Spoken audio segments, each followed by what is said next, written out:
Hello மனா, என்னம்மா இப்போ hand work பண்ணிகிட்டு இருக்க மாதிரி தெரியுது. என்ன செய்கிறீங்க? ஆமாம், குளிர்காலம் வந்துருச்சா. அங்கே தெரிஞ்சவங்க ஒருத்தவங்க அவங்க பாப்பாவுக்கு ஷூ போட்டு தர முடியுமான்னு கேட்டாங்க. சரின்னு சொல்லிட்டு போட்டுக்கிட்டு இருக்கேன். ஷூவா? இது எப்போ கற்றுக்கிட்ட? அது இப்போல்லாம் வந்து கிளாஸ் போய் கற்றுக்குறாங்களா.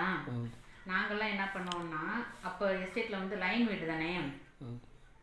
அப்போ பிள்ளைங்கள்லாம் என்ன பண்ணுவோம், எல்லாம் அம்மாலாம் வேலைக்கு போனதுக்கப்புறம் எல்லாம் சேர்ந்துட்டு இப்போ எனக்கு தெரிஞ்சிச்சுன்னா நான் வந்து இன்னொருத்தவங்க பக்கத்தில் உள்ளவங்களுக்கு சொல்லிக் கொடுப்பேன். அவங்களுக்கு தெரிகிறத எனக்கு சொல்லிக் கொடுப்பாங்க.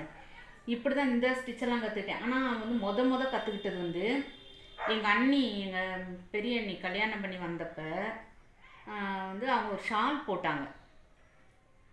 அவங்கள்ட்ட இருந்த இந்த ஸ்டிச்சு வந்து நான் கற்றுக்கிட்டேன். ஆனால் கற்றுக்கிட்டு இருந்தப்போ எங்கள் வீட்டில் வந்து நீடிலாம் வாங்கியே தரல. ஒரு நிமிஷம். நீடிலாம் வாங்கி தர மாட்டேன்ட்டாங்க. நீ கற்றுக்கிட்டு வா, அதுக்கப்புறமா வாங்கி தரேன்னு சொல்லிட்டாங்க.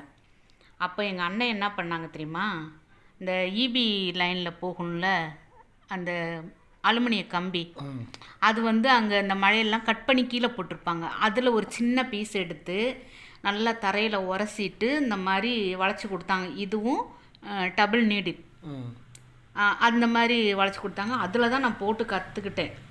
அதுக்கப்புறம் தான் எங்கள் வீட்டில் வந்து இந்த நீடிலே வந்து வாங்கி கொடுத்தாங்க. நான் போடுறப்ப வந்து இந்த நூல் வந்து 2000 ரூபா. இந்த நீடிலோட ரேட்டு என்னன்னு மறந்து போச்சு. நூல் வந்து 2000 ரூபா.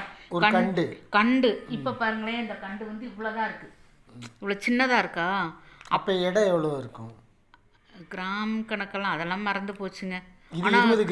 ஆனால் கண்டு பார்த்தீங்கன்னா நல்லா பெருசாக இருக்கும்.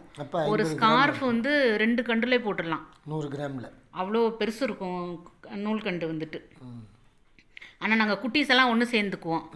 நான் பழகிறப்ப வந்து நான் 4th 5th படிக்கிறப்ப இதை நான் கற்றுக்கிட்டேன். இங்கே பாருங்க எப்படி இருக்குன்னு சொல்லுங்கள். ஃபினிஷ் பண்ணதா இது? ஆமாம், ஒரு காலுக்கு ஃபினிஷ் பண்ணியிருக்கேன். ஆமாம், ஒன்று போட்டுட்டேன். தெரியுதா? என் கையில் வைக்க முடியாது. எப்படி இருக்கு? நல்லா இருக்கா? நல்லா இருக்கு. எல்லா கலர்லேயும் போடலாம் இல்லையா? நிறைய கலரில் போடலாம், நிறைய டிசைன்ஸும் போடலாம். இது எத்தனை வயசு வரைக்கும் போடலாம்? இது வந்து இப்போ 1 இயர் பாப்பாக்கு. இது கொஞ்சம் பெருசாக தான் இருக்கும். அவங்களுக்கு கொஞ்சம் பெருசாக ஃப்ரீயாக இருக்கிற மாதிரி தான். அட்ஜஸ்ட்மெண்ட் எல்லாம் வச்சுருக்கியா? இதில் பண்ணிக்கலாம். டெக்கரேஷன் ஏதாச்சும் இந்த ஏதாச்சும் பட்டன் வைக்கிறது அல்லது ஏதாச்சும் ஒட்டி விடுறது அந்த மாதிரி ஏதாச்சும் நம்ம விருப்பம் தாங்க. இதுக்கு மேலே நம்ம எவ்வளோ டெக்கரேட் பண்ண முடியுமோ பண்ணிக்கலாம். அதுவும் செஞ்சுட்டு நான் இன்னொரு நாள் காமிக்கிறேன். அந்த மாதிரி ஒரு நாள் போட்டு